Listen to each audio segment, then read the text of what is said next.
અમદાવાદ ગ્રામ્ય જિલ્લા પોલીસ વિભાગમાં મોટો વહીવટી ફેરબદલ કરવામાં આવ્યો છે, જેમાં જિલ્લા પોલીસ અધિક્ષક ઓમપ્રકાશ જાટના આદેશથી કુલ 162 પોલીસ કર્મચારીઓની બદલી કરવામાં આવી છે।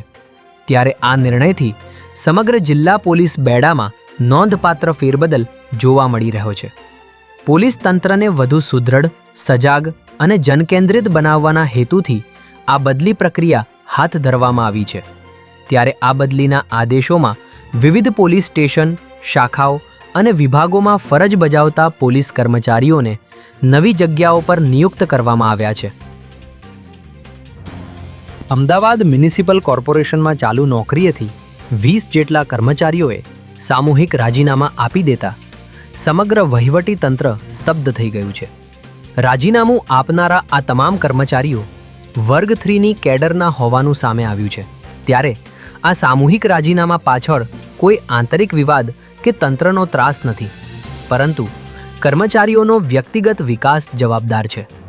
મહાનગરપાલિકાની નોકરી કરતા રાજ્ય સરકારના સચિવાલય કે અન્ય વિભાગોમાં વધુ સારો પગાર સ્કેલ, પ્રમોશનની તકો અને કાયમી સિક્યોરિટી મળતી હોવાના કારણે આ કર્મચારીઓએ એકસાથે પોતાના રાજીનામા સત્તાધારી મંડળને સોંપી દીધા હતા।